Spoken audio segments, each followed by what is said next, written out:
Pace a tutti, buonasera. Pace a tutti. Speriamo che quelli che sono fuori, che entrano, quelli che sono lì, che escano.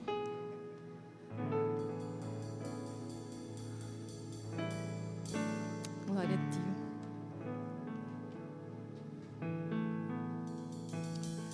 Amém. Sei benvenuto in questo luogo. Vedo che ci sono tanti visitanti. Glória a Dio pela vostra vita. Ti invito a chiudere i tuoi occhi in questo momento, abbassare la tua testa o alzare la tua mano, fai come vuoi, ma parla con il Signore. Dici: Signore, io sono qui per donare tutto me stesso, non per ricevere quello che tu mi puoi dare, ma per donare tutto me stesso alla tua presenza. Padre, nel nome di Gesù noi preghiamo questa sera per iniziare questo culto. Padre, tutta la lode, tutto l'onore, tutta la gloria sia data a te. Padre, noi rendiamo a te la nostra adorazione questa sera. Padre, benedici ogni persona che è arrivata fin qua, Signore. Benedici ogni persona, Signore, che si è messo nel suo cuore di venire ad adorare il suo nome. Ah, Spirito Santo, togli ogni distrazione dalla nostra mente. Togli ogni cosa, Signore, che ci allontana il nostro pensiero dalla tua presenza, Signore.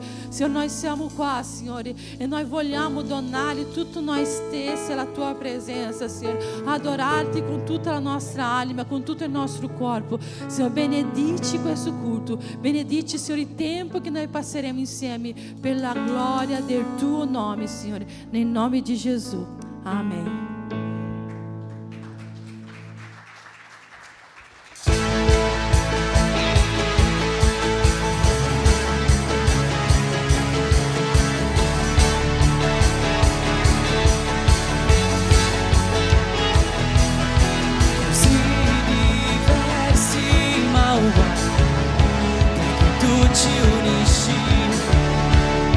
Tutti hanno bisogno del tuo amore.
2, 3. In te.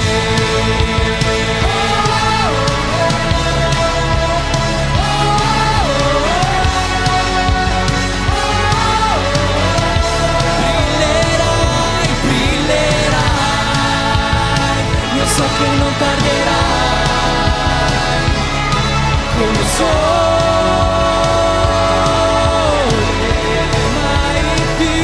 mai più ci separeremo dal tuo amore.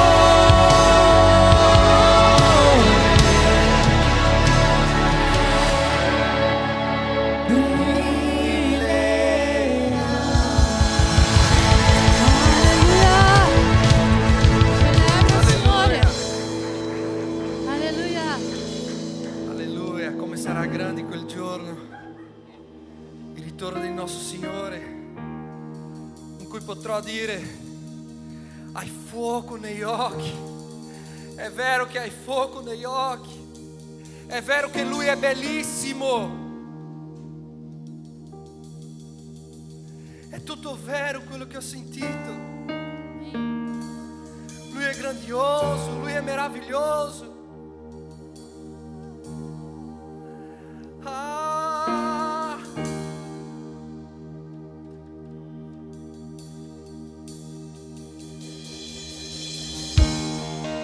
Sarà meraviglioso quel giorno.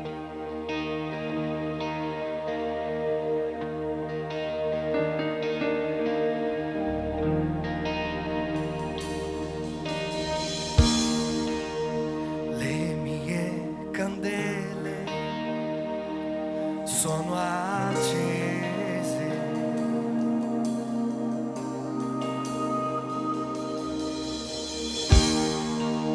sono qui, ti aspetto, i rumori dei tuoi passi che arriva sulla porta.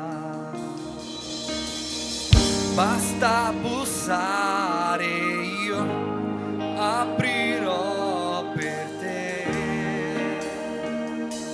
Gesù.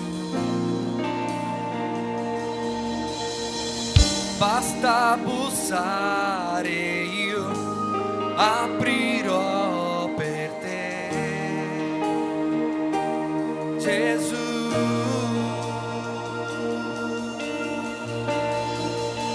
Le mie vesti bianche le ho già messe per te, sono qui che ti aspetto, vieni, balla con me.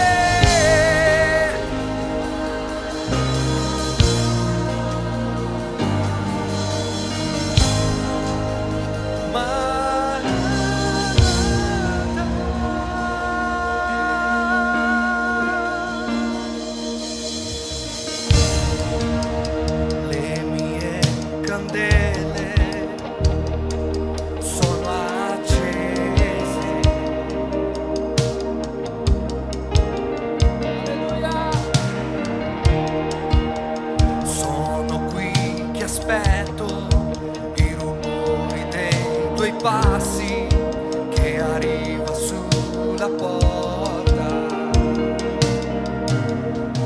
Basta bussare, io aprirò per te,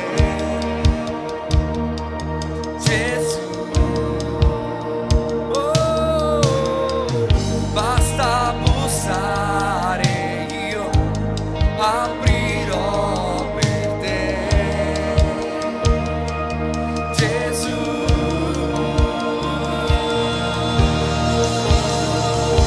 Le mie vesti bianche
messe per te.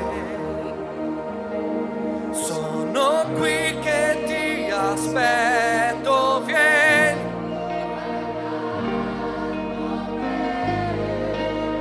Maranatha.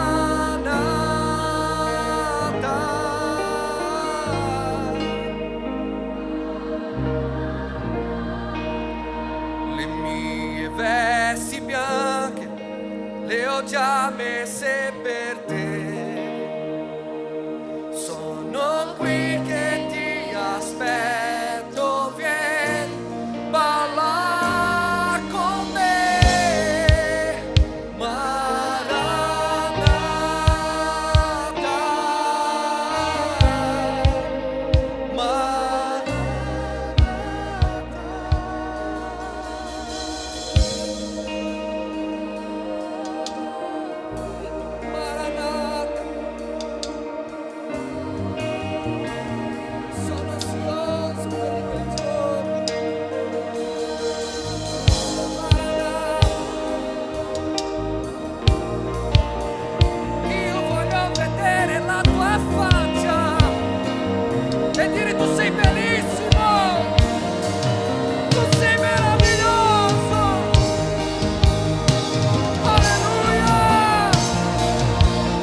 Yeshua.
fiamma viva che brucia dentro noi.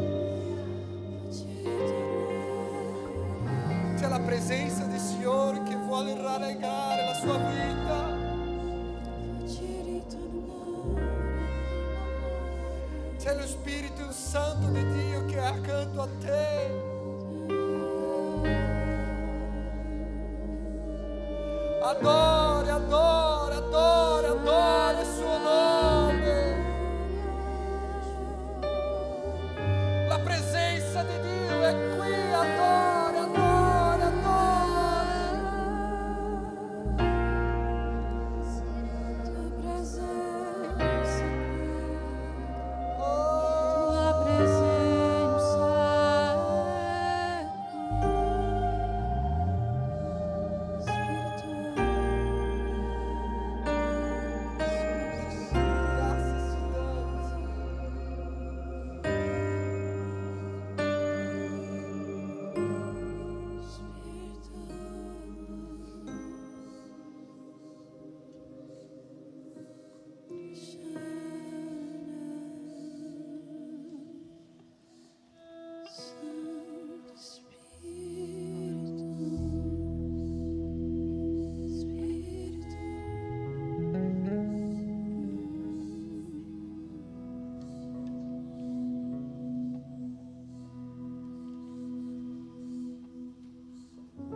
Tua presenza, tua presenza è tua presenza.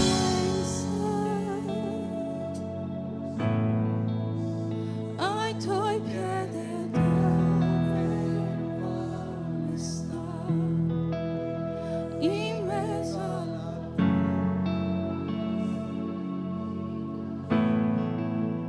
io voglio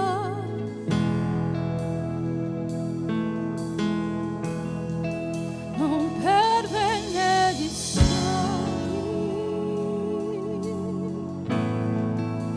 Gesù, non sei in debito con me,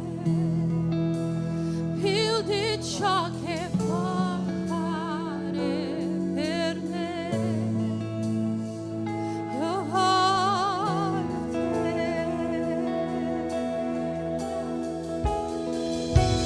Mi pento se sono stato indifferente. Mi pento se ero lontana da te. Portami al primo amore. Io apro il mio cuore a te.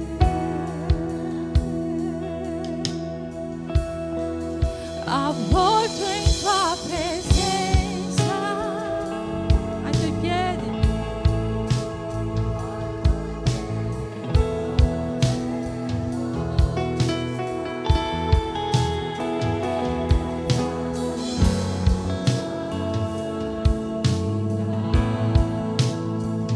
Voglio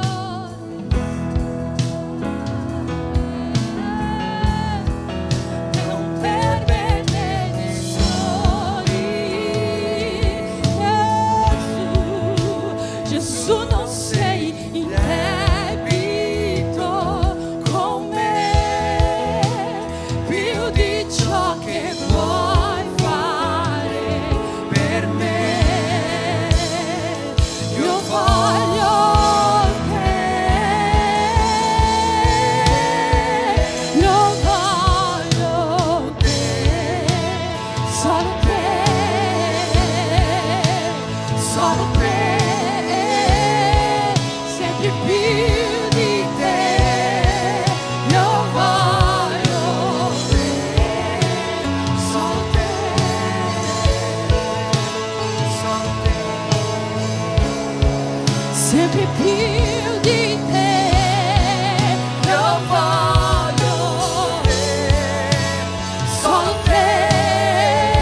vogliamo più di te. Vieni, scendi la tua gloria. Vogliamo più di te, Gesù, vogliamo più di te.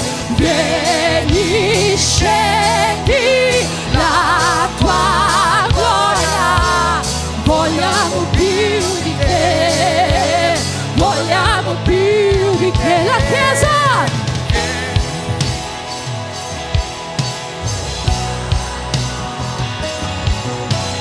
vogliamo più di te, vogliamo più di te.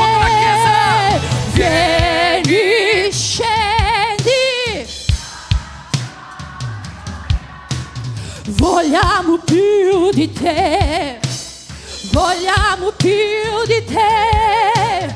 Vieni, scendi la tua gloria. Vogliamo più di te, vogliamo più di te. Vieni, scendi la tua gloria. Vogliamo più di te, vogliamo più di te. Vieni, vieni, scendi la tua gloria. Vogliamo più di te. Uma coisa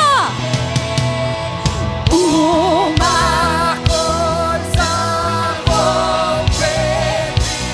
Deixa eu ficar neste lugar todos os dias da minha vida. Uma coisa vou pedir. Conheço Jesus. Deixa eu ficar neste lugar todos os dias da minha vida. Uma coisa vou pedir. Deixa eu ficar neste lugar todos os dias. Uma coisa vou pedir. Deixa eu ficar neste lugar todos os dias. Spirito Santo, scendi su di noi. Spirito Santo, riempi i nostri cuori. Grazie Signore per la pace che ci dai e per la grazia donata a tutti noi. Spirito Santo, scendi su di noi.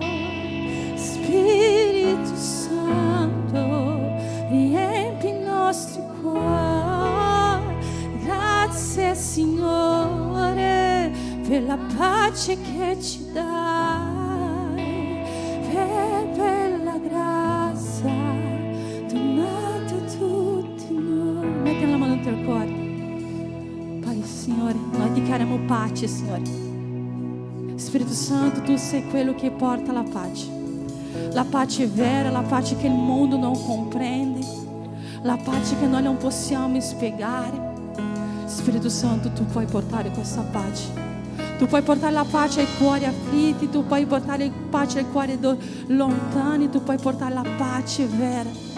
Tu puoi portare la pace nella nostra famiglia, Tu puoi portare la pace nella nostra mente, Tu puoi portare la pace nel nostro cuore. E noi vogliamo dichiarare questa sera questa pace che riempie il nostro cuore. Nonostante quello che passiamo, il Tuo Spirito Santo può inondare il nostro cuore, può donarci questa pace, può trasformare il nostro pianto in gioia, la nostra tristezza in allegria. E Spirito Santo, noi dichiariamo questa sera, noi dichiariamo, Signore, questa pace, Signore, che inonda il nostro cuore, che solo Tu sei capace di donarci, che solo Tu, Signore, che solo Tu sei capace di versare su di noi. Spirito Santo, che noi non possiamo uscire da qua Signore, pieno di tristezza, ma con la tua pace, Signore, che ha trasformato questo ambiente, ha trasformato la nostra vita. Spirito Santo, scendi su di noi. Spirito Santo, riempi i nostri cuori. Grazie, Signore, per la pace che ci dai e per la grazia donata a tutti noi.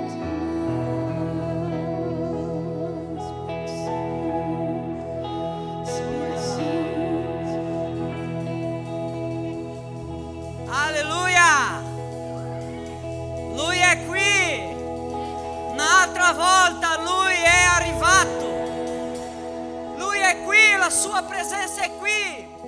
E ti ringraziamo, Signore Gesù, perché non c'è nulla più meravigliosa che la tua presenza. Non c'è nulla, non c'è nessuno, niente più bello che la tua presenza. Più bello di te non c'è. Sei meraviglioso, Spirito Santo. Eccoci qua, un popolo affamato della tua presenza, affamato per le tue promesse, affamato, Signore, per il tuo Spirito, perché hai promesso a noi, Signore, che verserebbe sul tuo popolo lo Spirito Santo. E noi vogliamo la tua presenza, perché ti desideriamo, Signore, più di tutto. Perché vogliamo fare la tua volontà, vogliamo essere santi come tu sei santo su questa terra. Eccoci qua, ecco i tuoi figli che clamano, che gridano, dove la loro anima grida per la tua presenza, perché abbiamo bisogno di te, abbiamo bisogno, siamo disperati per la tua presenza meravigliosa.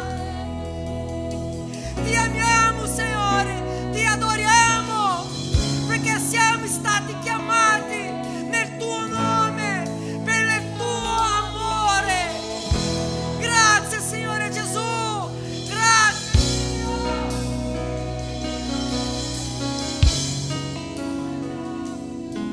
Alleluia. Grazie Gesù, grazie, grazie mille. Volevo invitarti a alzare le mani ai cieli e dire con la più sincerità che hai in tuo cuore: niente di difficile, niente di molto, molto complesso. Semplicemente grazie Gesù, grazie Gesù. Quando sono bene, quando sono felice, grazie mille Gesù. Quando sono male o malato, quando ho qualche problema nella mia vita, comunque ti ringrazio, grazie Gesù.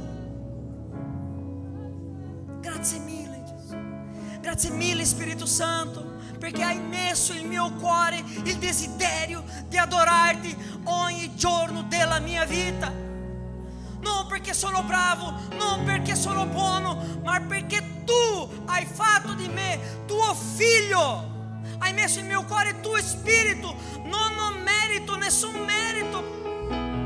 Tutto il merito viene da te. Tu hai fatto tutto.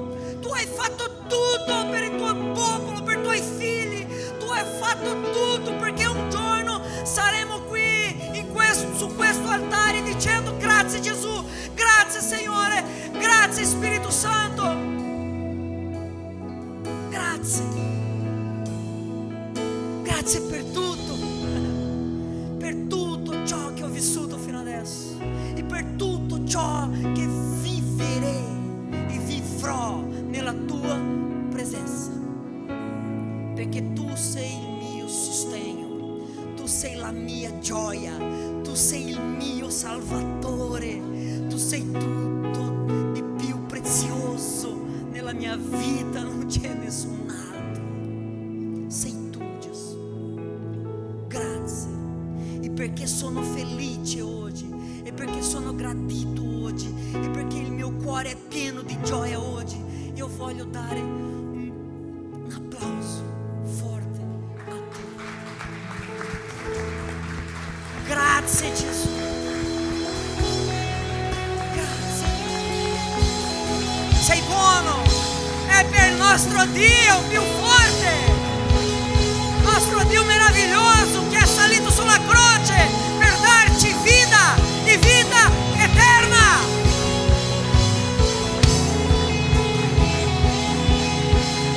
Alleluia, alleluia, gloria a Dio, veramente che serata speciale, un'altra serata, wow, un'altra serata che io sono davvero felice perché Dio è qui, perché Lui è arrivato prima di noi. Amen? Chi è contento questa sera? Chi è felice? Chi c'è dei motivi per ringraziare a Dio in questa sera? Sono sicuro che tutti quanti c'è qualcosa a dire a Dio. Forse abbiamo qualche problemetto, forse la vita ci ha dato qualche, come si dice, per farci cadere, ma comunque siamo grati, siamo felici, perché la nostra vita non è un secondo, non è 2 minuti. Noi che siamo il figlio di Dio pensiamo nel futuro. Oggi forse non sono così bene, però io so che domani ci sarò bene. Domani sarò meglio di oggi. Amen? Amen. Gloria a Dio. Io volevo condividere un versetto ai fratelli, alle sorelle, che c'è scritto nel libro dei Proverbi, capitolo 11, versetto de numero 25. Potete sedersi.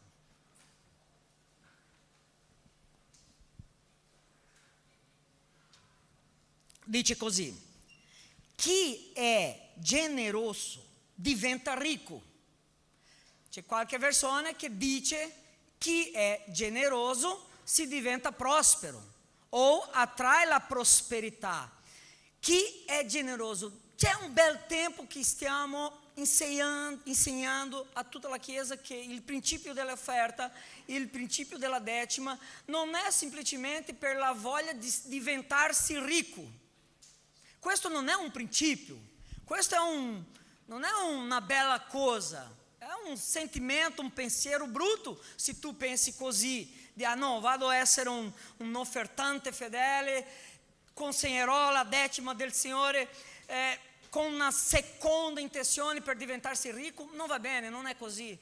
C'è un bel tempo che stiamo insegnando, stiamo predicando, stiamo parlando che il principio è la generosità. Se il tuo cuore è quello cuore disposto, disponibile, che offerta con voglia, perché sei gradito a Dio, perché tu ami a Dio, perché tu ama la sua presenza, ama la sua opera, ama la sua casa, ama i suoi figli, questo sì è un principio bello. E questo, secondo il versetto, secondo la parola di Dio che appena ho letto, questa persona che c'è questo principio in suo cuore diventerà ricco. Però non sto parlando soltanto ricco di soldi, perché puoi essere molto ricco di soldi e povero nella vita, povero nel cuore, povero di pensiero, povero di anima, povero di tutti, perché quello che ci fa ricco non è i soldi, è la presenza di Dio. Se abbiamo la presenza di Dio, può darsi che non ce l'abbiamo neanche nemmeno un centesimo in banca, però siamo ricchi. Amen? Non penso da solo così? Amen. Quindi dobbiamo, come figli, come servi di Dio, attraere, chiamare la presenza di Dio nel nostro cuore, appunto che questo principio sia chiaro. Dio, voglio dare questa offerta perché io credo in te, perché sono contento per tutto ciò che hai già fatto nella mia vita, per tutto ciò che stai facendo in questa chiesa, benedetto questa città, perché ti amo, è per quello che voglio offertare, per quello ti consegno la decima, perché tu sei fedele, perché io voglio essere obbediente alla tua parola. Sicuramente sarai prospero in questa città, sarai prospero in questa terra, non solamente nel discorso del soldi, ma sicuramente tutta la tua famiglia. Tuoi figli cresceranno nella presenza di Dio, in tuo lavoro sarai prospero, nel tuo studio, nella tua scuola, tutto che farai sarà prospero, sarai prospero, tutto che metterai le mani prospererà, così dice la Bibbia.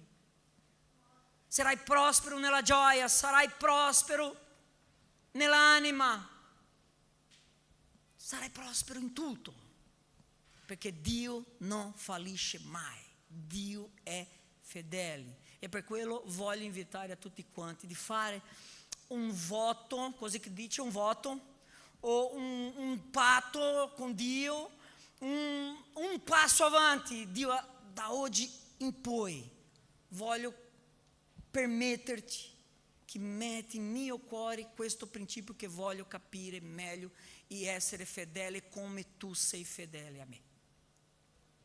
Amen? Facciamo un'offerta con un cuore pieno di gioia, con un sentimento di gratitudine, con allegria. Amen? Quindi vi chiedo tutti quanti di mettersi in piedi, facciamo una preghiera, consagreremo questo momento, queste offerte, queste decime alla opera di Dio, al Signore, e metti una cosa in testa: sarai prospero in questa terra, perché Dio è con te.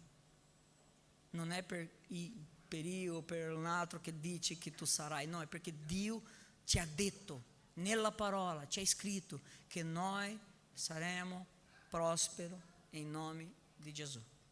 Amen? Preghiamo?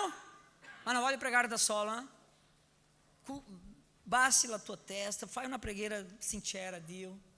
Tu e Dio, tu e tuo Padre, tu e lo Spirito Santo, voi due, da soli.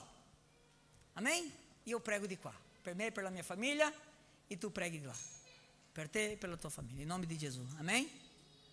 Pai, muito obrigado, grazie mille Signore Gesù, perché in questo momento, proprio adesso, ho una grande opportunità di essere benedetto, non perché voglio essere o diventarmi ricco, no, perché hai fatto tante cose nella mia vita, hai fatto tante cose nella mia famiglia, che la cosa più piccola che posso darti è qualche soldi che ho in tasca,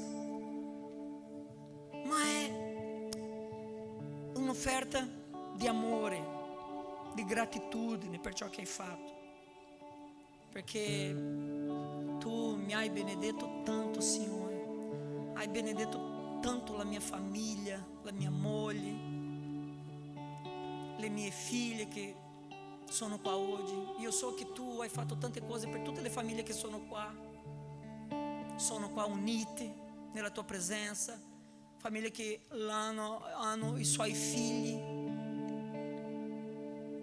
qui ti adorando, celebrando il tuo santo nome. Ti chiedo, Signore Gesù, benedici il tuo popolo, benedici la famiglia, Signore, il papà, la mamma che lavorano, proteggi, Signore, il loro lavoro, la loro casa, proteggi, Signore, il tuo popolo che hai scelto per servirti.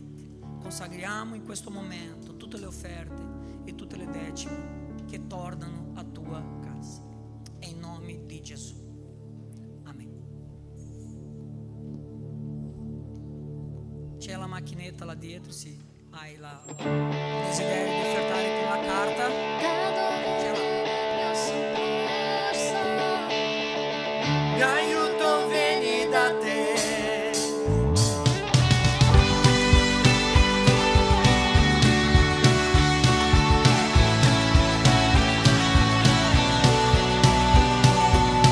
Il cielo racconta la tua gloria, poesia scritta da te, sentieri di misericordia, dono tutti a te. Se mi trovo perduto, so dove ti posso incontrare.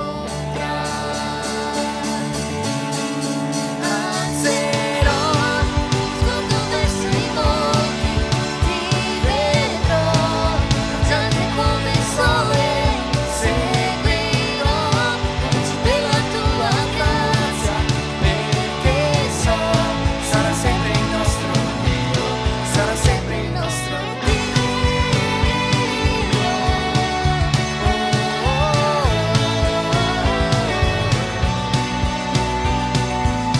Se la creazione tu proteggi, so che proteggi anche me,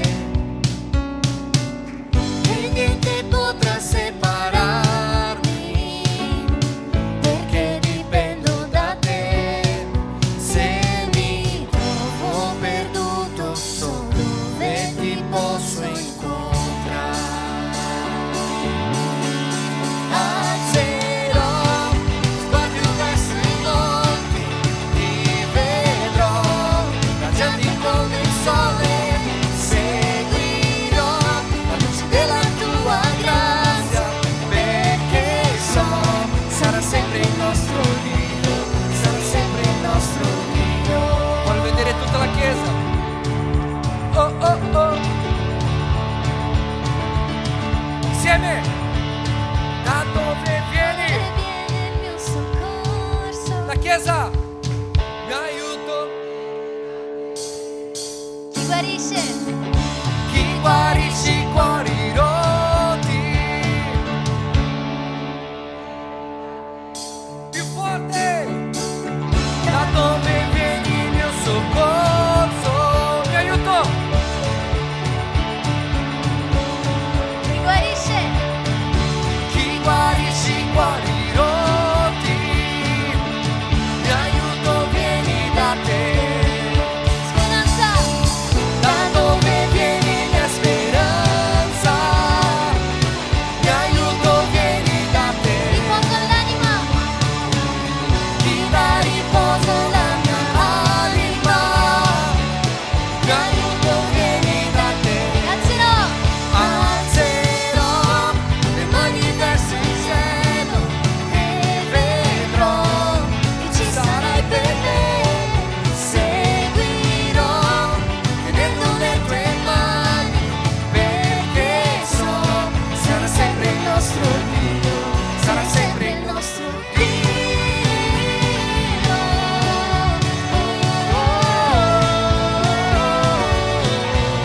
Sarà sempre il nostro Dio.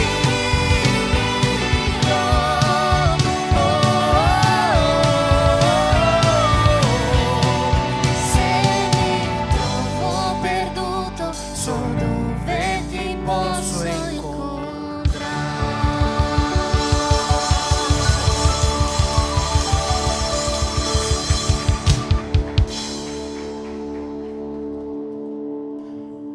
Amen. Pace del Signore a tutti. Bene, prima di passare al momento della parola dobbiamo fare un po' di cose. Prima cosa, avvisi come prima cosa, sì? Avvisi, prima cosa avvisi, abbiamo un po' di avvisi, potete sedervi voi che ancora siete in piedi? Avvisi, mi aiutate per piacere. Primo avviso, mercoledì Be Brave delle donne.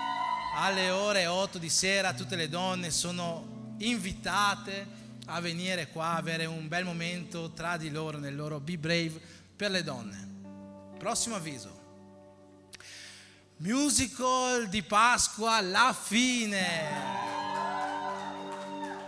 Il giorno 20 aprile è il giorno di Pasqua, sabato ne approfittiamo per avere il nostro adorarti qua e sarà un adorarti un po' diverso dal solito, non avremo la solita liturgia, ma avremo questa rappresentazione teatrale, questo musical preparato dal nostro gruppo di teatro Be Mime. È stato già presentato anche l'anno scorso, ma lo riproponiamo per coloro che non l'hanno potuto vedere o anche per coloro che l'hanno visto. È un musical molto centrato proprio sulla festa della Pasqua, sulla celebrazione della Pasqua, quindi vi invitiamo prima di tutto assolutamente a venire, perché è il nostro culto, è il nostro adorarti, ma anche perché sarà qualcosa di diverso, un bellissimo momento in cui celebrare la Pasqua del nostro Signore. Ma voglio farti anche un altro invito, quello che tu possa invitare qualcuno a venire, perché come ho detto non sarà il solito adorarti. Già normalmente dovremo sempre invitare almeno 20 persone a venire in chiesa durante la settimana, almeno 20 persone, ma essendo che è qualcosa di diverso, no? È un teatro, una rappresentazione teatrale, un musical, la parola sarà predicata in un modo diverso. Noi come Chiesa crediamo in questa forma, le arti, per portare la parola di Dio, e in questo modo, attraverso questo musical, noi stiamo predicando la parola in un modo più comprensibile per tutti, più bello da vedere di uno che sta qua davanti con la camicia grigia il sabato sera. Quindi vi esorto a invitare qualcuno, perché credo veramente che Dio possa parlare al cuore di molti attraverso questo musical alla fine. Amen? Quanti ne inviterete? Alzate 2 mani almeno per segnare, no, 2 mani, 5 sono pochi, dai 9 in su. Se riuscite ad alzare anche i piedi va bene. Ok, prossimo avviso.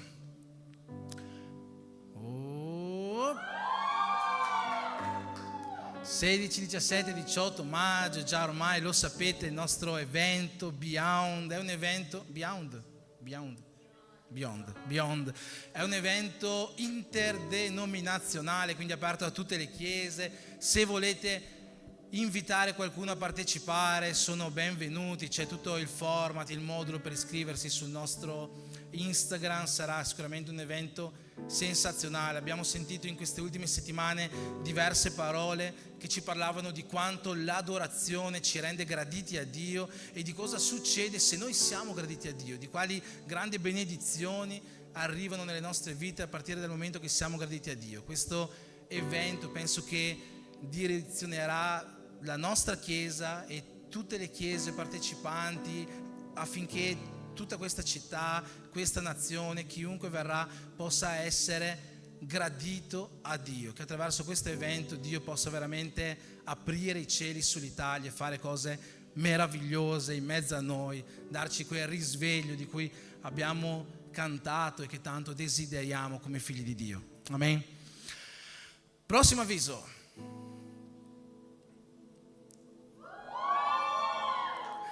On Fire, il nostro Fusion Camp a fine estate sarà nella seconda settimana di settembre. Il Fusion Camp, il campeggio per i nostri giovani adolescenti. Giovani adolescenti, già sapete che siete obbligati ad iscrivervi, ma genitori di giovani adolescenti, incentivate i vostri figli a iscriversi a questo tempo che vivranno insieme in questo luogo sperduto sui monti dove non prende internet. Saranno veramente da soli con lo Spirito Santo. Sarà, come è stato anche l'anno scorso, un momento molto prezioso e indimenticabile in cui Dio potrà fare cose grandiose in questo gruppo di giovani. Amen. Prossimo avviso. No, questo deve essere quello con più U di tutti, penso, no?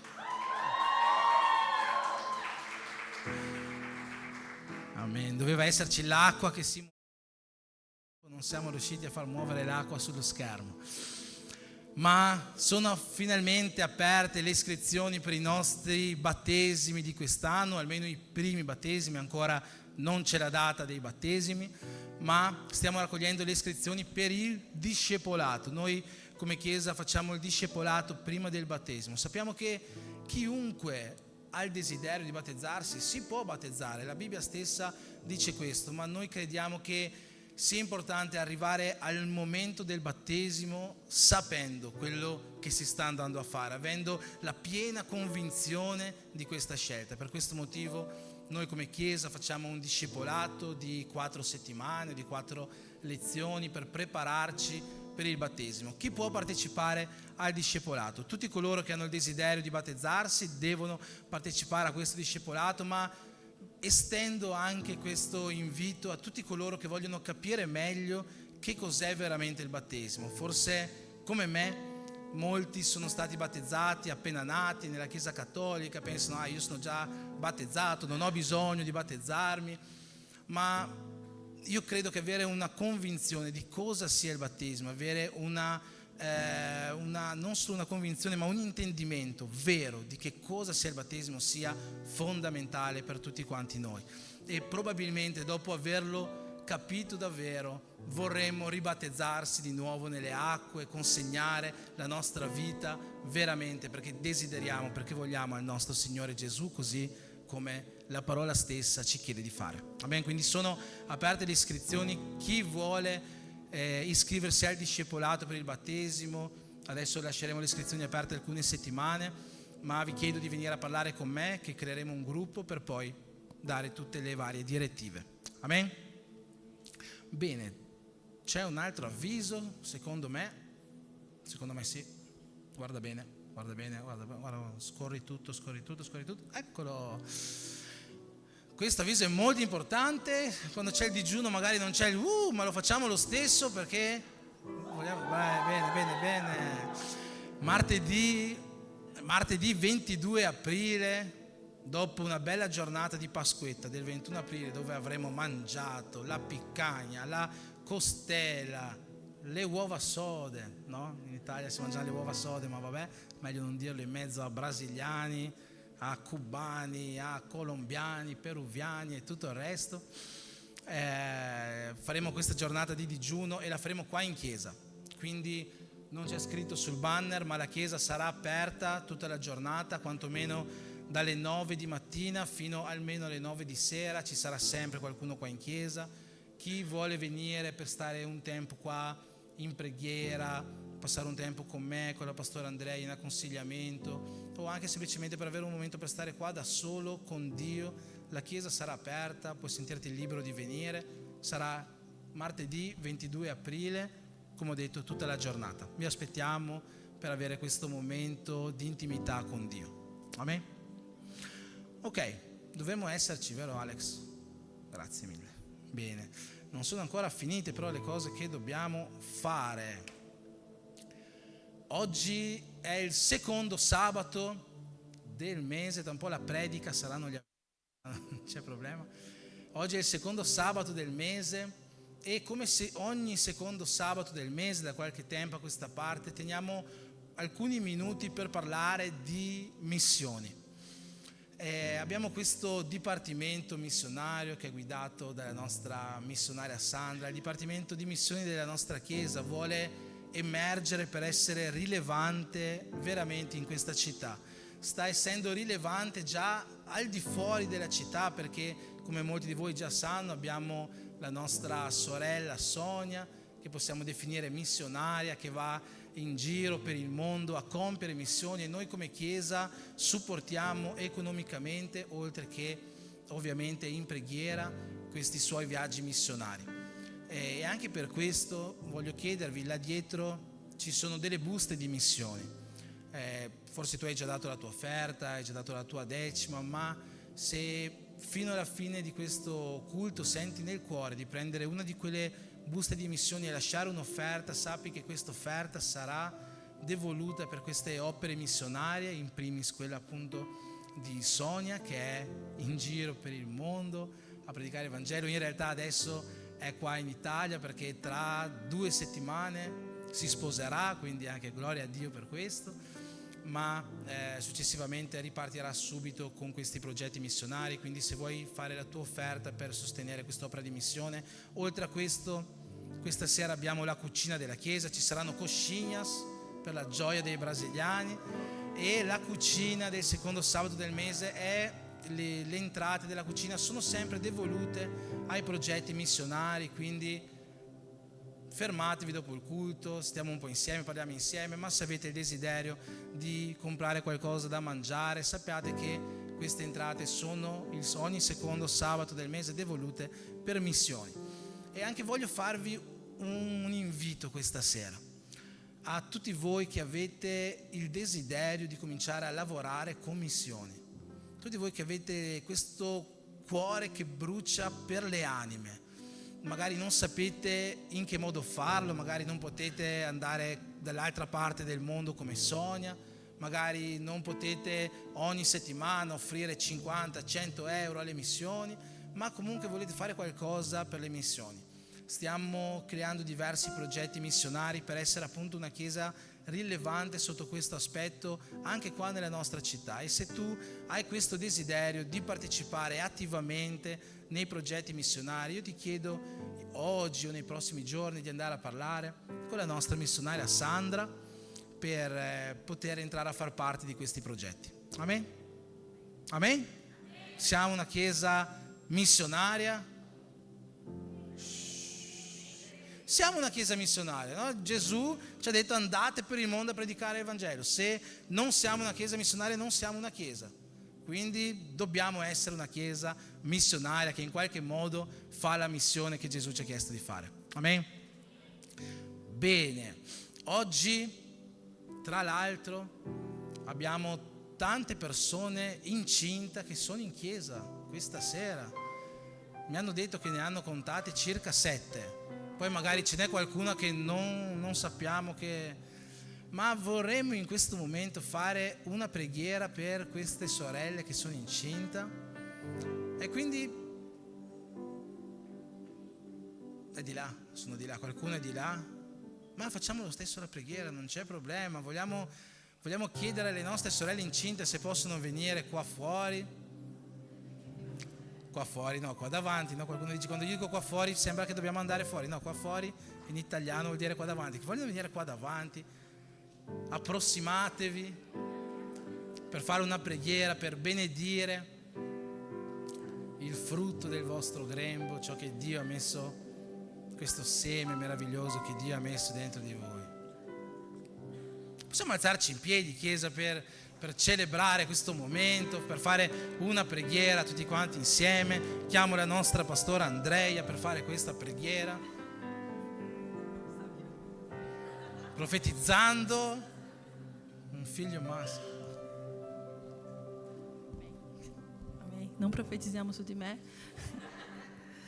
Amen, che bello. Ho letto un sondaggio che dice: quando una chiesa in crescita ci sono tante donne incinte, tanti bambini che piangono e tanti uomini che lodano. Uomini cominciate a lodare, perché le donne incinte le abbiamo già. Fai così con la tua mano, benedici la vita loro. Signore, noi benediciamo la vita di queste donne. Signore, loro stanno portando nel ventre un regalo dal cielo sulla loro vita.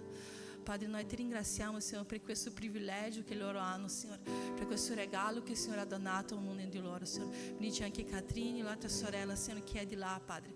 Padre, che il tuo Spirito Santo, Signore, possa guidare ogni cosa, Signore. Proteggela, Signore, in tutto questo percorso, Signore. Liberare da ogni cosa, Signore. Signore, protegge, Signore, questo frutto del loro grembo, Signore. Noi benediciamo, Signore, la loro vita, Signore, il loro ventre, nel nome di Gesù, Signore. Amen. Amen.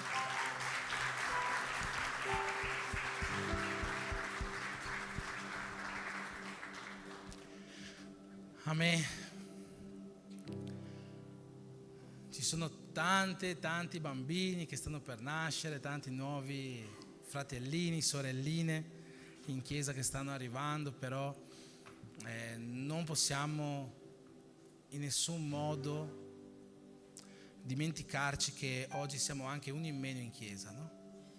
Come già quasi tutti voi sapete, no? Questa settimana è venuto a mancare il nostro caro fratello Alberto. marito della sorella Sandra, di papà di Fabio. E noi come Chiesa il minimo che possiamo fare è questo, più di tutti gli inviti, le esortazioni che vi ho fatto fino adesso, è quello di non lasciare questo luogo questa sera senza aver dato un abbraccio a questa famiglia, ma soprattutto che in queste settimane, in questi giorni possiamo stare vicino a questa famiglia. Penso che se siamo uni in Cristo il minimo che possiamo fare è questo. Amen. Amen. Bene, preghiamo insieme, dopo taglierò un po' di predica perché sono già le 9:20. Signore Gesù, ti ringraziamo Signore per questa serata, per tutto quello che fino adesso ci hai fatto vivere. Ti ringraziamo Signore perché già hai toccato e hai parlato ai nostri cuori attraverso l'azione dello Spirito Santo che hai riccamente versato questa sera su questa Chiesa. E in questo momento, Padre, io ti prego che per mezzo della tua parola tu possa compiere un'opera nuova nei nostri cuori, in primo luogo, nelle nostre menti, e poi successivamente attraverso di noi, affinché uscendo da questo luogo questa sera possiamo essere nuove creature senza vergogna di predicare la tua parola, che prendono la responsabilità dello Spirito Santo che vive dentro di noi. Per questo io ti prego nel nome di Gesù. Amen. Amen. Bene, questa sera voglio parlarvi di un argomento molto centrale per la nostra vita cristiana, probabilmente, se non sicuramente, l'argomento che è il più centrale per tutti quanti noi cristiani, perché tutto all'interno della vita di un cristiano gira intorno a questo argomento. E questo argomento è ovviamente la fede. Tutto ciò che riguarda la nostra vita come cristiani gira intorno alla fede. È la fede che ci dà speranza, è la fede che ci dà potenza, è la fede che ci dà salvezza, no? In Efesini 2,8 c'è scritto che noi siamo salvi per grazia mediante la fede in Gesù Cristo, e che questo è il dono di Dio. E quindi di questa fede io voglio parlarvi questa sera, o almeno di alcuni aspetti di questa fede. Per questo vi chiedo di aprire le vostre Bibbie, altrimenti potete seguire qua con me nella lettera agli Ebrei, che giustamente ci parla di fede nel suo capitolo di numero 11. Lettera agli Ebrei, capitolo 11, leggerò i versetti 5 e 6.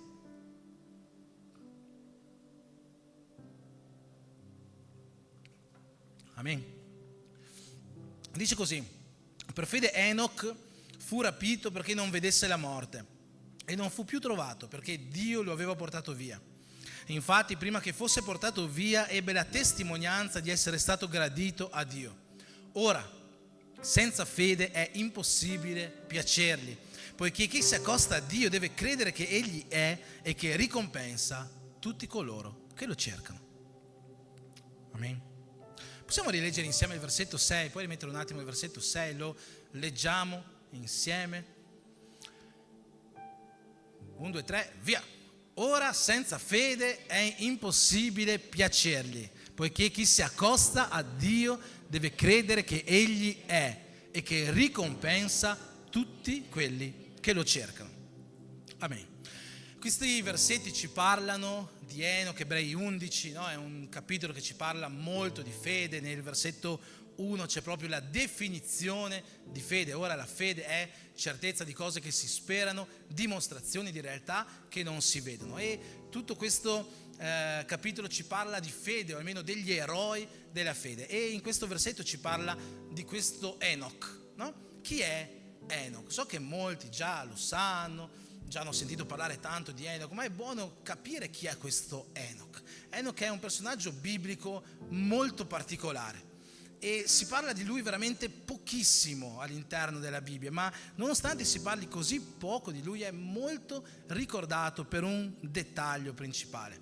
Se noi andiamo in Genesi al capitolo 5, noi vediamo tutta la genealogia di Adamo.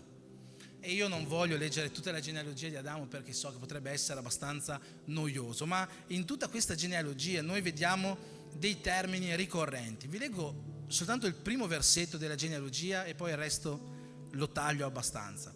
Dice così: Adamo visse 130 anni e generò un figlio a sua somiglianza, a sua immagine, lo chiamò Set. Il tempo che Adamo visse dopo aver generato Set fu di 800 anni, egli generò figli e figlie, e tutto il tempo che Adamo visse fu di 930 anni, poi morì. E così questa stessa dicitura vale per tutte le genealogie. Dice Set visse 150 anni, generò Enos, dopo generò figli e figlie, poi morì. Enos visse 8 anni, generò Kenan e poi morì. Kenan generò questo e poi morì. E poi morì. Quando si arriva finalmente a Enoch, che è abbastanza in fondo verso il versetto 22 e 24, Enoch ha una storia un po' diversa, perché si dice che Enoch è stato generato, Enoch ha avuto un figlio, Matusela, ma poi Enoch non morì. C'è scritto: Enoch camminò con Dio, poi scomparve, perché Dio lo prese. A differenza di tutto il resto delle genealogie di Adamo, quelli che abbiamo visto prima e quelli che poi si susseguono, che tutti quanti sono stati generati e poi sono morti, Enoch non è morto. È uno degli unici 3 personaggi biblici di cui si dice che sono saliti in cielo. Il primo è stato Enoch, poi c'è il profeta Elia e successivamente sappiamo che Gesù è stato asceso al cielo, no? E questa particolarità avviene per un motivo. Qua ci dice che Enoch camminò con Dio. All'incirca nel 300 a.C., quando Alessandro Magno, no? Alessandro il Grande, ha conquistato tutto il mondo allora conosciuto, ha cominciato a far sviluppare una cultura, la cultura ellenistica, no? Lui voleva far sì che la cultura greca si espandesse in tutto il mondo, e così che cosa ha fatto? Ha preso, non proprio lui, no? Ma i suoi discendenti, ha preso 6 scribi per ogni tribù di Israele, 72 in tutto, e li ha chiusi per diversi giorni all'interno della biblioteca di Alessandria d'Egitto. E questi scribi hanno dovuto tradurre tutta la Bibbia dall'ebraico giustamente al greco, perché voleva che la cultura greca si espandesse in tutto il mondo. E quando c'è stata questa traduzione, alcune piccole parole sono state cambiate dalla scrittura originale. Qui abbiamo visto ad esempio che in Genesi c'è scritto che Enoch camminò con Dio, ma lo scrittore alla lettera agli ebrei si rifà a quella traduzione chiamata Septuaginta, scritta da questi 72 scribi che hanno tradotto la Bibbia. Lo scrittore alla lettera agli ebrei non dice Enoch ha camminato con Dio, ma dice Enoch fu gradito a Dio. Ma se noi riprendiamo quei versetti che abbiamo letto all'inizio di Ebrei 11, potremmo dirli in questo modo qua: per fede Enoch fu rapito perché non vedesse la morte e non fu più trovato perché Dio lo aveva portato via. Infatti prima che fosse portato via ebbe la testimonianza di aver camminato con Dio. Ora senza fede è impossibile piacergli, poiché chi si accosta a Dio deve credere che Egli è e che ricompensa tutti quelli che lo cercano. Ora ho una domanda: secondo voi Enoch, finché camminava con Dio, vedeva Dio? No. Chiaro, no? Nessuno ha visto Dio, no? E quindi in che modo Enoch poteva camminare insieme a Dio se non vedeva Dio? Come faceva a sperare? No, lui è qua, adesso io vado di qua, adesso lui è di qua, vado di là. In che modo possiamo camminare con Dio se noi non vediamo Dio? Tutto questo si riassume nella parola su cui oggi noi cercheremo di avere qualche spunto, qualche rivelazione: la fede. Per fede noi possiamo camminare con Dio. Per fede noi possiamo vedere ciò che è invisibile. Sempre in Ebrei 11, qualche versetto più avanti, mi sembra il 27, parlando di Mosè, c'è scritto che Mosè obbedì a tutto quello che Dio gli aveva detto di fare, come se vedesse colui che è invisibile. Se noi abbiamo fede in Dio, noi possiamo vedere colui che è invisibile, noi possiamo camminare insieme a Lui. E nel versetto 6 che abbiamo letto insieme troviamo diversi spunti per intendere come avere veramente una vita di fede. Abbiamo visto che il versetto comincia così: ora senza fede è impossibile piacere a Dio.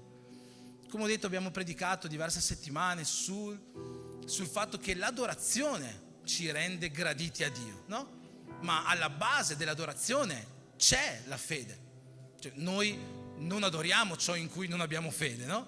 Noi non adoriamo ciò sul quale noi non crediamo, sul quale noi non riponiamo la nostra fede. Quindi alla base dell'adorazione c'è la fede. La fede è probabilmente la prima cosa, la nostra fede è probabilmente la prima cosa che Dio guarda di noi. E qua arriva una notizia un po' brutta, perché non tutti abbiamo la stessa fede. E non mi sto riferendo ad esempio ai musulmani che credono nelle profezie di Maometto o a altre religioni che credono in altre cose. Mi sto riferendo tra noi cristiani, tra noi che oggi siamo qua nella chiesa, no? Noi della B-Church. Tra noi abbiamo fedi diverse, o quantomeno abbiamo livelli, misure di fede diverse. Gesù stesso ci fa capire che ci sono diverse misure di fede, no? Qualche volta vediamo che parla con gli apostoli dicendo uomini di poca fede, ad altri dice quanto è piccola la vostra fede. Poi in altre occasioni invece vediamo che Gesù si meraviglia della fede grande di qualcuno. C'è un episodio meraviglioso che troviamo in Matteo al capitolo 8, in cui un centurione va da Gesù, un centurione romano va da Gesù e gli dice: Gesù, il mio servo sta male, ho bisogno che lo curi. Gesù gli dice: tranquillo, vengo a casa tua, faccio la guarigione. E il centurione gli dice: no Gesù, guarda, io non sono degno che tu vieni a casa mia, basta che tu dica una parola e io so che tu lo puoi salvare, perché io so che anche io ho persone sottoposte a me, e quando io dico a una persona sottoposta a me vai là, questa persona va là. Quando io dico al mio servo prendi quella cosa, il mio servo va e prende quella cosa. Perciò io so che se tu ordini a questa malattia di andare via, questa infermità di andare via, questa infermità andrà via. In quel momento Gesù è come se fermasse tutto, no? C'è scritto nella Bibbia che Gesù, udito questo, ne fu meravigliato e disse a quelli che erano intorno: sapete, in tutto Israele non ho mai visto una fede così grande. Che cos'è che rendeva la fede di questo centurione così grande? Il fatto che lui sapeva che Gesù poteva compiere la guarigione? Non è questo, perché vediamo che Gesù tante volte compie guarigioni, e compie guarigioni per la fede della persona. Dice: vai, la tua fede ti ha salvato, vai, la tua fede ti ha guarito, vai, sia fatto conforme alla tua fede. E allora che cos'è che rende la fede di questo centurione così grande? È proprio l'intendimento che il centurione ha del potere di Gesù. Perché il centurione ha detto: anch'io sono un uomo sottoposto ad altri e ho soldati sotto di me, e dico a uno vai, egli va, e un altro vieni, egli viene, e il mio servo fai questo, e egli lo fa. Il centurione non soltanto sapeva, aveva fede che Gesù poteva compiere la guarigione, lui era cosciente dell'autorità di Gesù, era cosciente della sovranità di Gesù. E ho parlato di questo molte volte in questi ultimi adorarti. Noi dobbiamo riconoscere la sovranità di Dio sulla nostra vita. Noi dobbiamo riconoscere la sovranità di Gesù sulla nostra vita. Noi dobbiamo riconoscere che Gesù è Signore su di noi. Il versetto che ci indica in che modo essere salvati non ci dice di riconoscere Gesù come il nostro Salvatore, ci dice di riconoscere Gesù come Signore della nostra vita. Se tu riconosci che Gesù è Signore della tua vita e credi in Lui, sarai salvato. C'è scritto nella lettera ai Romani, nel capitolo 10. Noi dobbiamo riconoscere Gesù come nostro Signore, come nostro sovrano, dobbiamo arrenderci a Lui. C'è una lode o più lodi che noi cantiamo che dicono: io mi arrendo a te, io mi arrendo a te Gesù.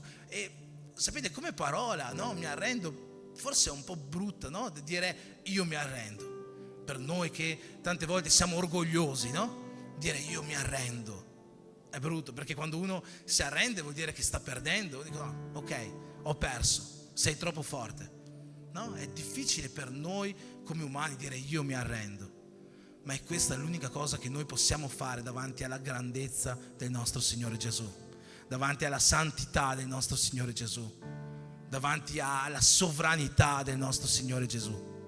L'unica cosa che noi possiamo fare è dire: io mi arrendo a te, io riconosco che tu sei più grande, io riconosco che tutto ciò che ho, che tutto ciò che sono viene da te, io riconosco che tu sei sovrano della mia vita, sovrano su di me, sovrano sulla mia famiglia, sovrano dei miei giorni, del mio passato, del mio presente, del mio futuro, sovrano di ogni cosa.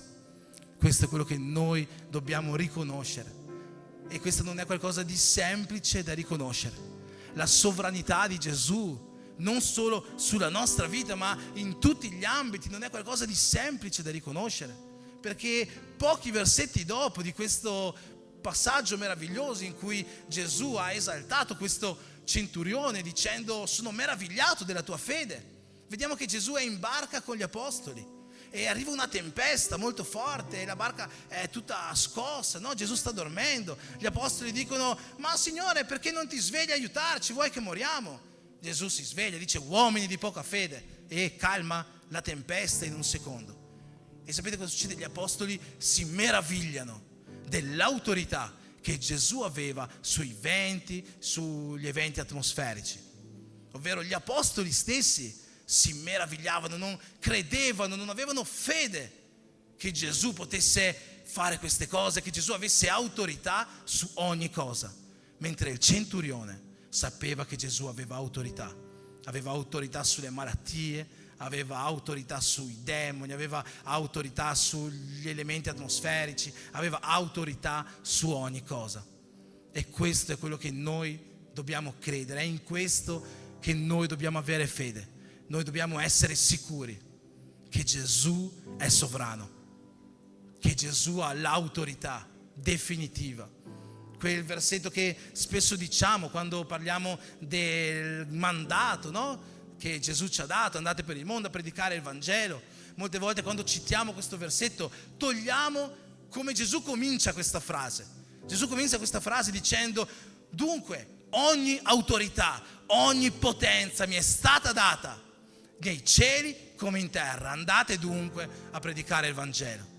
Gesù aveva ogni autorità. La settimana scorsa ho citato un versetto che io dico essere uno dei miei preferiti della Bibbia, Filippesi 2 dal 5 all'8, che dice che abiti in voi lo stesso sentimento che era in Gesù, che non ha considerato l'essere uguale a Dio qualcosa a cui aggrapparsi gelosamente, ma svuotò se stesso, prese forma di servo e morì per noi. Ma il versetto 9 prosegue dicendo: per questo Dio lo ha sovranamente innalzato e gli ha dato un nome che è al di sopra di ogni altro nome, affinché davanti al nome di Gesù ogni ginocchio sui cieli, sulla terra e sottoterra si pieghi e ogni lingua confessi che Gesù è Signore, alla gloria del Padre. Non c'è ginocchio che può restare in piedi davanti alla grandezza di Gesù. Non c'è niente, non c'è angelo, non c'è demone nei cieli, non c'è principato, potestà che può restare in piedi davanti alla sovranità di Gesù. Non c'è niente su questa terra, non c'è malattia, non c'è infermità, non c'è cuore che può restare in piedi davanti alla sovranità di Gesù. Non c'è niente negli abissi più profondi che può restare in piedi davanti alla sovranità di Gesù. Qualsiasi cosa si piega, qualsiasi cosa si inginocchia e riconosce Gesù come Signore della sua vita. Gesù è sovrano e questa è la fede che noi dobbiamo avere. Questa è la fede che noi dobbiamo avere. È questo che ci dice questo versetto della lettera agli Ebrei: senza fede è impossibile piacergli, poiché chi si accosta a Dio deve credere che Egli è. Chi si accosta a Gesù deve credere che Lui è vivo, che Lui è reale, che Lui è Signore. Chi si avvicina a Gesù deve credere, non può credere. Tu che ti stai avvicinando a Gesù, tu devi credere chi Lui è. Devi credere che Lui è il Re della tua vita. Devi avere fede in questo. Devi credere che Lui ha potere su ogni creatura, su ogni cosa. Devi credere in questo. E questo versetto finisce dicendo è che Egli ricompensa tutti coloro che lo cercano. Dio, fratelli, ci ricompensa per la nostra fede. Dio ha benedizioni per le nostre vite. Quando noi ci avviciniamo a Lui, quando noi lo cerchiamo, Dio apre i cieli su di noi. Una delle cose che ho sentito molto spesso in questi anni di pastore, anche abbastanza recentemente, persone che dicono: guarda pastore, io ho bisogno di prendere un tempo dalla Chiesa, ho bisogno di prendermi un tempo da Dio, perché devo restaurarmi, devo riprendere forze, quindi mi prendo un tempo. Nella lettera di Giacomo c'è scritto: avvicinatevi a Dio e Lui si avvicinerà a voi. Se noi vogliamo riprendere le nostre forze, se vogliamo restaurarci, se vogliamo essere forti spiritualmente, non possiamo prenderci un tempo dalla Chiesa, non possiamo prenderci un tempo della intimità con Dio. È venuto un fratello diverso tempo fa e mi ha detto proprio questo, mi ha detto: pastore, io esco dalla Chiesa, ho bisogno di un tempo. E gli ho detto: va bene, esci dalla Chiesa e dove vai? Vai in un'altra Chiesa? Non c'è problema, vai in un'altra Chiesa. Non lo so, penso che starò un po' a casa. No, vai in un'altra Chiesa. Devi tornare a congregare, devi tornare a avere comunione con i fratelli, devi tornare a decimare se hai smesso di decimare, devi tornare ad aiutare in Chiesa, devi tornare a avere compromesso con una Chiesa, con le persone, e soprattutto devi tornare ad avere intimità con Dio. Se noi ci allontaniamo da Dio, le cose andranno sempre peggio. Se noi vogliamo crescere spiritualmente, restaurarci spiritualmente, noi e la nostra casa dobbiamo cercare Dio. Per questo versetto di Ebrei dice: poiché chi si accosta a Dio deve credere che Egli è, che ricompensa chi si accosta, chi si avvicina a Dio. Quando Salomone finisce il Tempio, troviamo questo nel libro delle Cronache. Dio dice a Salomone: molto bene, io abiterò in questa casa che tu hai costruito. Sappi una cosa, che se il tuo popolo comincia a comportarsi male, comincia a sviarsi, comincia a cercare altri dei, io lo abbandonerò. Ma a partire dal momento che il popolo tornerà a me, tornerà indietro dalle sue vie malvagie, che il popolo si umilierà, che il popolo invocherà il mio nome, allora io verrò, io guarirò il suo paese, guarirò le sue infermità. A partire da che momento? Quando il popolo torna a Dio. Se noi vogliamo vedere queste ricompense che sono promesse in questo versetto, se noi vogliamo ricevere queste benedizioni, noi non possiamo allontanarci in nessun modo da Dio. Noi dobbiamo accostarci a Lui, essere vicini a Lui, ricercarlo sempre e sempre di più. Dobbiamo cercare Dio in preghiera, cercare Dio nella parola, cercare Dio nella comunione con i fratelli, cercare Dio nell'adorazione, perché sappiamo che lo Spirito, come c'è scritto, abita in mezzo alle lodi. Noi dobbiamo avvicinarci a Dio e non possiamo in nessun modo pensare che allontanandoci, prendendoci una pausa, Lui si avvicinerà a noi riacquisteremo queste forze. Ma esiste un altro fattore per ricevere queste ricompense, e questo fattore è la misura della nostra fede. Quando in Matteo capitolo 9 vediamo due ciechi che si avvicinano a Gesù, gli dicono: Gesù, sappiamo che puoi curarci. Gesù dice: veramente credete questo? Sì, crediamo che puoi curarci. Gesù gli risponde: vi sia fatto secondo la misura della vostra fede. Se noi vogliamo ricevere ricompense, benedizioni, guarigioni, qualsiasi cosa da parte di Dio, noi dobbiamo avere fede.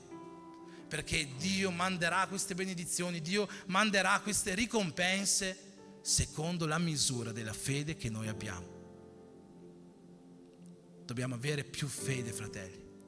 Dobbiamo avere più fede, e questo non coinvolge soltanto ciò che noi possiamo ricavare da Dio, coinvolge anche ciò che noi possiamo fare per Dio.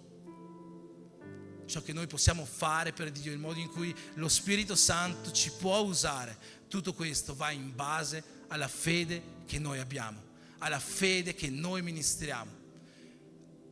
Questa settimana nella scuola nostra ministeriale di Seguitemi si è parlato dei doni di Romani 12. Uno di questi doni è il dono di profezie. Quando Paolo scrive questa lettera dice: chi profetizza lo faccia, e lo faccia secondo la sua fede. Il modo in cui noi possiamo essere usati da Dio, il modo in cui noi possiamo adoperare i doni dello Spirito Santo che Lui ci ha dato è in base alla fede che noi abbiamo.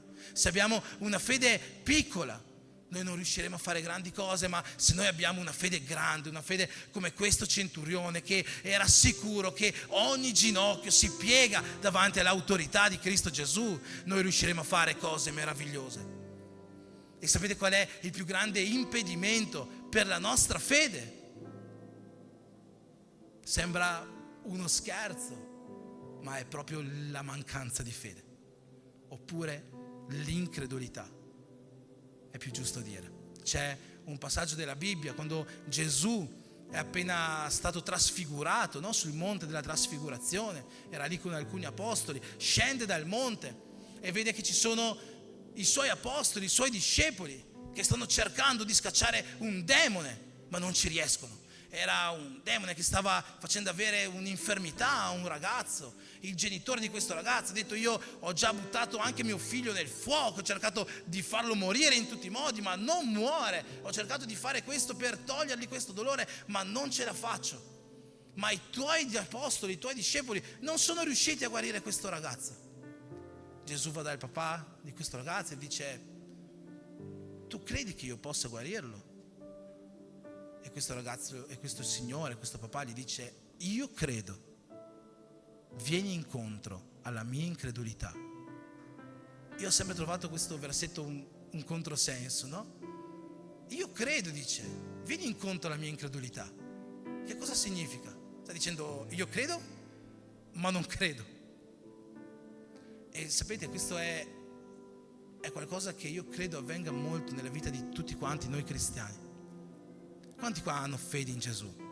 Tu che hai fede, tu che credi che Gesù Cristo è Signore della tua vita, è il tuo Salvatore, è il tuo Redentore, puoi alzare la mano. Molto bene. Però sono sicuro che nella vita di tutti quanti noi avvengono situazioni in cui non riusciamo a avere questa stessa fede nel dire: sì, Dio può compiere questa guarigione. Sì, Dio può fare questo miracolo. Sì, io sono sicuro, ho questa certezza, la stessa certezza che noi abbiamo, che Gesù è il nostro Signore. Non ce l'abbiamo in tante situazioni della nostra vita, quando veramente dobbiamo vedere quel miracolo succedere. E è questo quello che stava avvenendo a questo signore. Lui credeva che Gesù poteva farlo. È per questo che aveva portato lì suo figlio. Credeva, aveva già sentito che Gesù compiva guarigioni, aveva già sentito che Gesù faceva miracoli. Aveva sentito probabilmente che i suoi apostoli, i discepoli lo facevano, perché pochi capitoli prima di questo noi vediamo che Gesù manda i suoi apostoli in missione e dice: io vi ho dato ogni autorità su ogni demone, su ogni infermità, su ogni malattia, andate a fare questa missione. Quindi probabilmente già si era sparsa la voce che anche gli apostoli facevano questo, perché avevano autorità su ogni malattia. Il papà ha portato lì il figlio pensando che lo guarissero, ma non l'hanno guarito. E questa incredulità, fratelli, è qualcosa che accomuna molti di noi, perché probabilmente tutti quanti noi abbiamo già visto il sovrannaturale di Dio succedere, o molti di noi l'hanno già visto. Probabilmente molti di noi hanno già visto una guarigione sovrannaturale avvenire davanti ai loro occhi, o hanno saputo di un amico, di un parente stretto che è stato guarito e al quale è successo un miracolo veramente sovrannaturale, qualcosa che è inspiegabile agli occhi umani.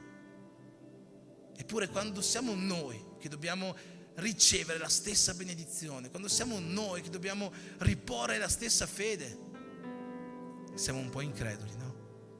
E diciamo: chissà se Dio lo farà anche nella mia vita. Eppure la fede che Gesù ci chiede di riporre è una fede piena, perché Lui ci darà conforme alla nostra fede. E questo papà dice: Signore, io credo in te, io so che tu hai già fatto, io so che tu potrai ancora fare, ma sono un po' incredulo su quello che veramente potrebbe avvenire nella vita di mio figlio. Vieni incontro alla mia incredulità. E forse questa è una preghiera che ognuno di noi deve iniziare a fare al nostro Signore Gesù, perché io credo che veramente Dio possa fare cose meravigliose nella vita di tutti, e penso che tutti quanti voi già lo crediate, tutti quanti voi credete come questo papà, tutti quanti voi avete fede, avete già visto, sapete, non solo per la Bibbia ma per esperienze personali.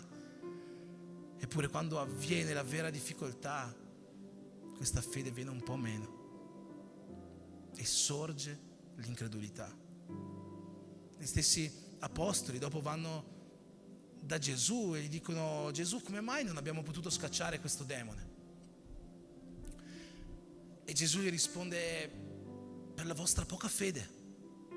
In realtà nella traduzione originale dal greco non c'è scritto per la vostra poca fede, c'è una parola precisa, è apistia, è una parola greca, e questa parola significa proprio per la vostra incredulità.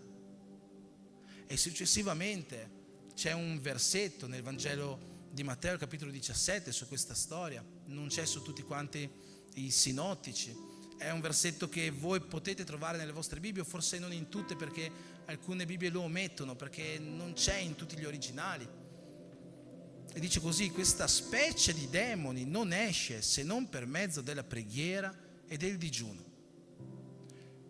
Ma nell'originale non si sta parlando di demoni, non c'è la parola demoni, c'è soltanto questa specie, questa casta o questa cosa. Non esce se non per preghiera o per digiuno. E il soggetto del discorso di Gesù non sono i demoni, il soggetto del discorso di Gesù è l'incredulità. Anche perché sarebbe un po' strano, no? Trovare un demone davanti, non riusciamo a scacciarlo e diciamo: demone, aspetta una settimana che faccio una settimana di digiuno, tra una settimana torno a scacciarti, no? Non stavo parlando di digiuno per scacciare i demoni, stavo parlando di preghiera e digiuno per aumentare la nostra fede. Il digiuno e la preghiera è ciò che aumenta la nostra fede. Se noi vogliamo avere una fede aumentata, una fede in grado di scacciare demoni, una fede in grado di compiere guarigioni, una fede in grado di prendere veramente la responsabilità dello Spirito Santo, perché l'autorità Gesù ce l'ha già data. Ogni autorità mi è stata data in cielo, sulla terra, andate dunque a compiere la missione. L'autorità Gesù ce l'ha già data, lo Spirito Santo ce l'ha già dato. Scherzando prima con la Gabi, che c'era questo video dei battesimi, che l'acqua non si muoveva, no? Ma in realtà doveva muoversi. Lei ha detto: questi computer non sono pronti per la mia tecnologia, no? I computer della nostra chiesa. E ho detto: guarda, si potrebbe fare una predica, no? Dio vuole fare qualcosa ma non ha le persone adatte per farla, e è proprio questa la predica, fratelli. Dio ci ha già dato lo Spirito Santo, ci ha dato l'autorità per fare queste cose. Dio ci ha dato potenza dall'alto, noi non dobbiamo temere niente. Dio ci ha dato uno spirito di coraggio e non di timidezza, ci dice la parola. E quello che manca è che noi abbiamo questa fede per prendere la responsabilità di questo Spirito Santo e fare queste cose meravigliose che Dio vuole che noi facciamo. Noi dobbiamo cominciare a avere questa fede, noi dobbiamo cominciare a immergerci veramente nella preghiera e nel digiuno, affinché questa fede possa crescere dentro di noi. Abbiamo questo evento il 22 aprile e io vi invito, anche se non potete venire in chiesa, fate questa giornata di digiuno, e non solo questa, fatene altre, perché Gesù vuole che noi riceviamo questa potenza.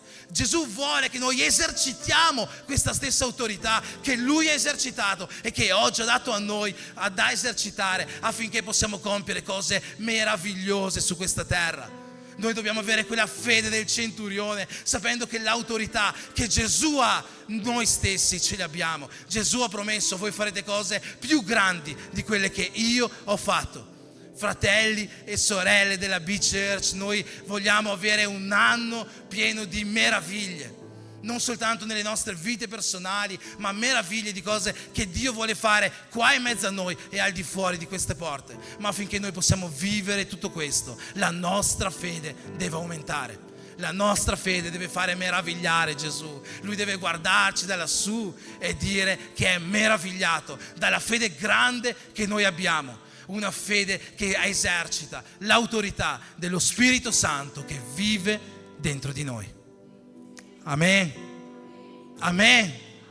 Vuoi questa autorità? Vuoi questa forza sovrannaturale? Vuoi imporre le tue mani e guarire malati?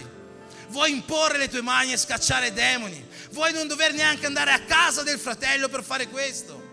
Che tu possa fare queste cose attraverso la fede, che è un dono di Dio, ma che deve crescere dentro ognuno di noi. Che deve crescere dentro ognuno di noi. Che questa fede possa crescere e che ogni incredulità possa sparire dalle nostre vite. E dove quella incredulità permane, che la nostra preghiera sincera a Gesù possa essere: Signore, io credo, vieni incontro alla mia incredulità.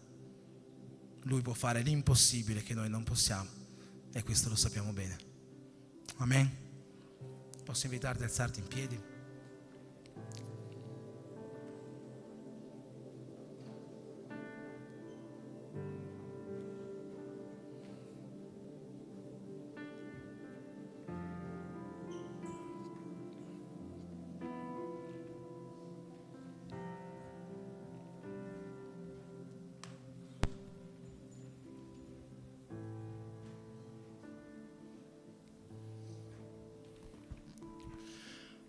Amen.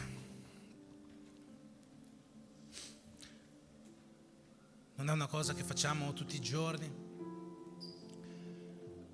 ma affinché la lode adorerà il Signore, io voglio invitarti in questi 5 minuti, a tu che vuoi che questa tua fede cresca, a tu che vuoi veramente prendere la responsabilità di questo Spirito Santo, tu che vuoi vedere non solo meraviglie succedere nella tua vita, ma attraverso la tua vita.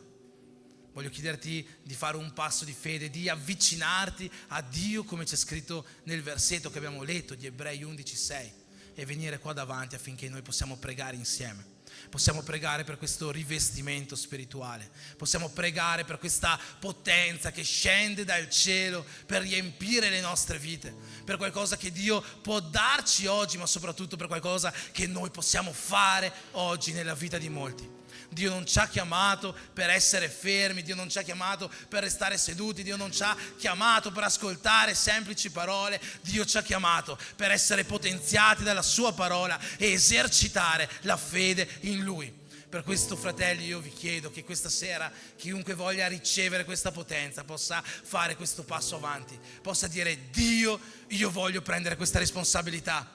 Forse oggi non sono così convinto di quello che posso fare, ma credo che tu puoi darmelo. Vieni incontro alla mia incredulità. Se tu vuoi venire qua davanti, se vuoi essere investito da questo potere, ricevere la potenza dello Spirito Santo, finché la lode suona, io ti invito a uscire dal tuo posto e dimostrare a Dio che tu ci sei per compiere la sua opera. Amen. Amen.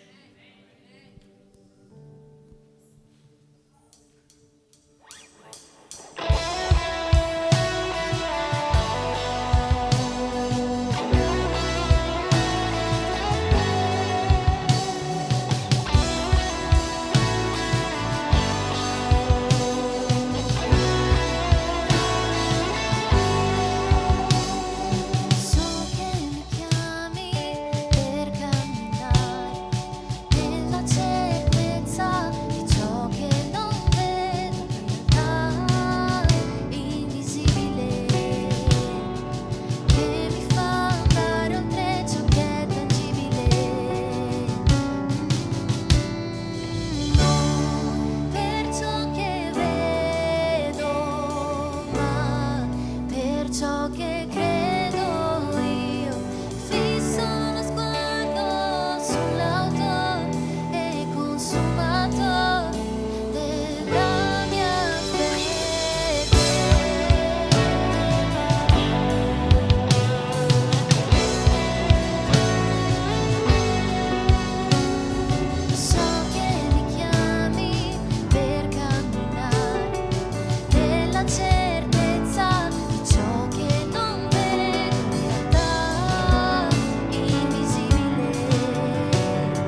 fissa l'eternità in me, Gesù. Tutto è momentaneo qui, la ricompensa sei tu. Sei tu. Fissa l'eternità in me, Gesù. Tutto è momentaneo qui, la ricompensa sei tu.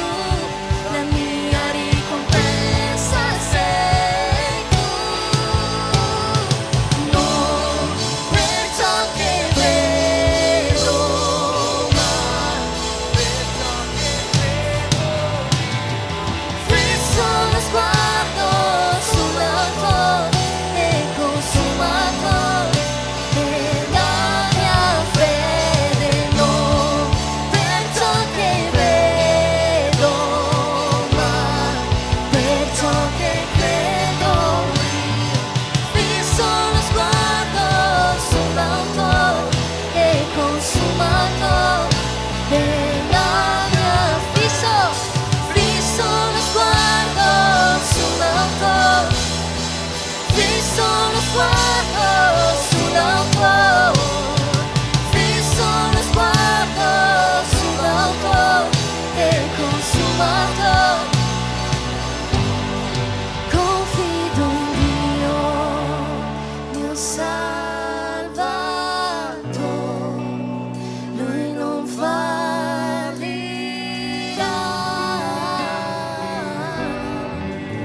Lui non fallirà.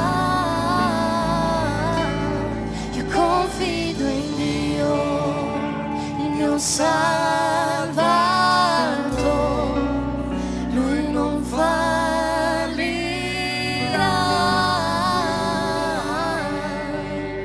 Lui non fallirà.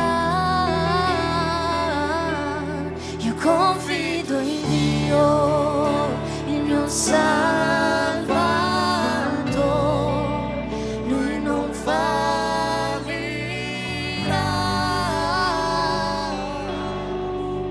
Lui non fallirà. Io confido in Dio, il mio Salvatore, Lui non fallirà,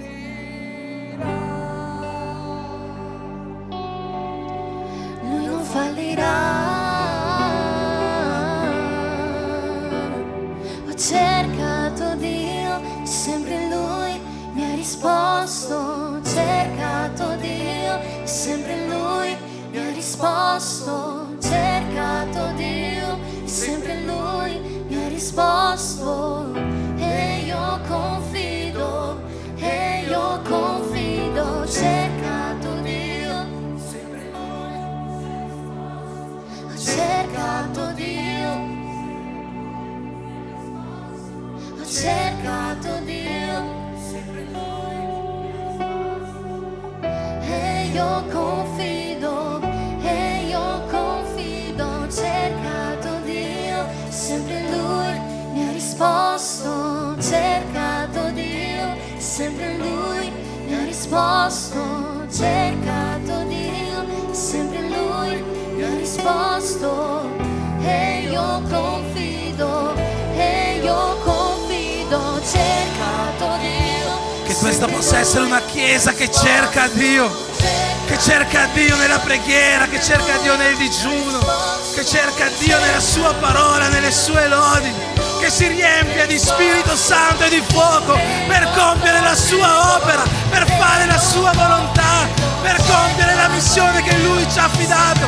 Una chiesa ripiena dell'autorità dello Spirito Santo, una chiesa ripiena di fede, fede per compiere miracoli, fede per compiere guarigioni, fede per profetizzare, fede per spargere il Vangelo di Gesù.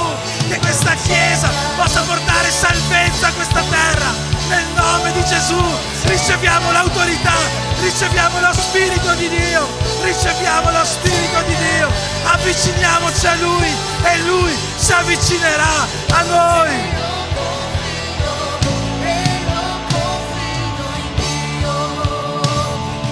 Salvatore.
volte la nostra incredulità non ci permette di capire che Dio vuole usarsi di noi, non ci permette di vedere quello che Dio vuole fare con le nostre vite.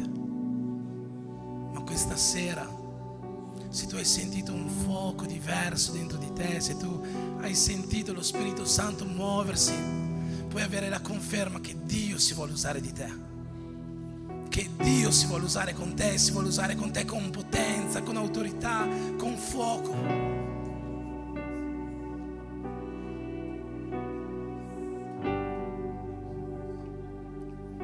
Che ognuno di noi possa essere ripieno di questo Spirito Santo e ripieno di fede per far sì che questo Spirito agisca su questa terra. Amen. Possiamo fare un applauso al Signore Gesù.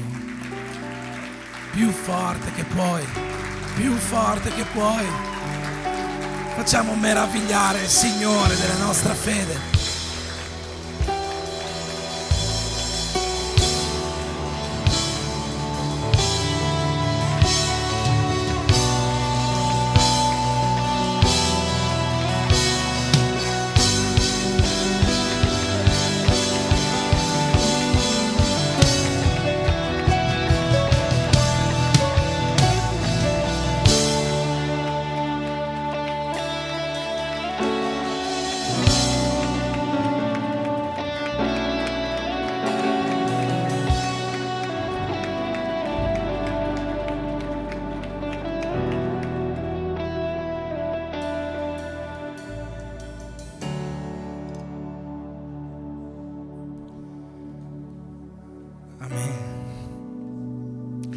Gloria a Dio per questa serata meravigliosa che ci ha fatto passare alla sua presenza.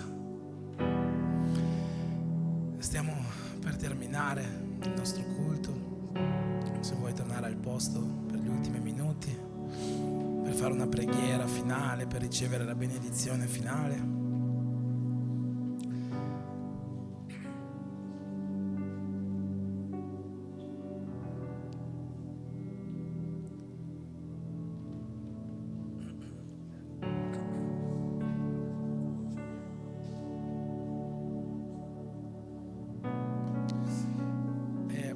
Dobbiamo festeggiare i compleanni della settimana. C'è qualcuno che ha compiuto gli anni l'ultima settimana?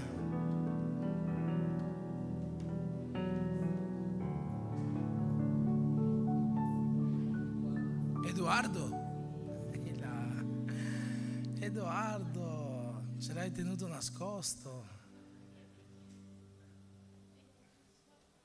Qualcun altro che ha compiuto gli anni? Nicole, hai compiuto gli anni? È vero, William. Gabi è il giorno anniversario di matrimonio, 3 anni. William, prego.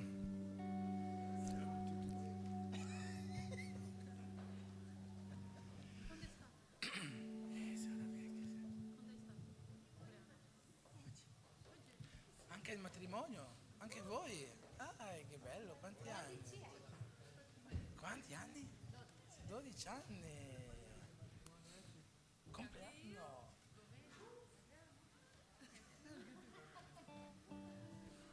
Quanti compleanni, anniversari di matrimonio.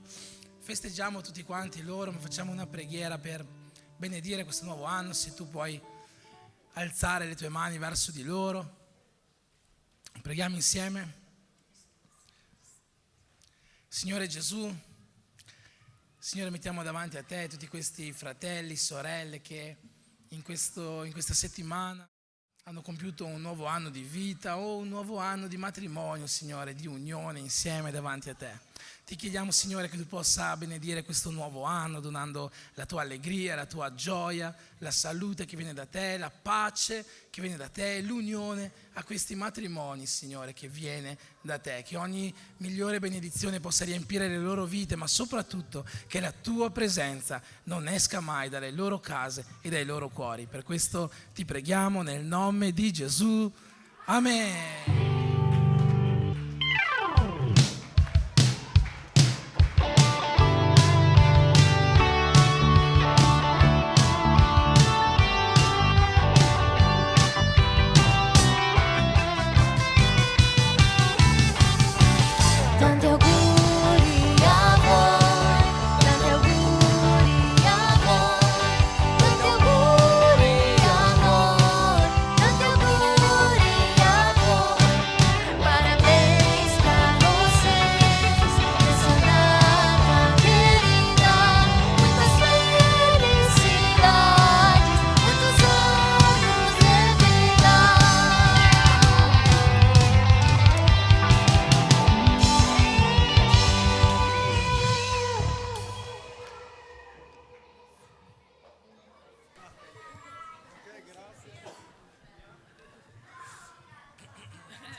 Amen.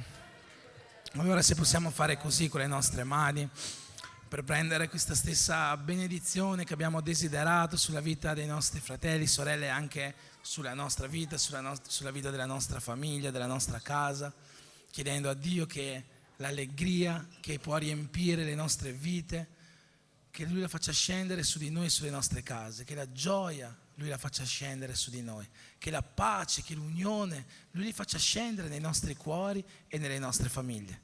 E chiediamo che l'amore di Dio Padre, chiediamo che la grazia di suo Figlio Gesù Cristo e che la comunione con lo Spirito Santo di Dio possano essere con tutti quanti noi, e come uno in Cristo possiamo dire Amen.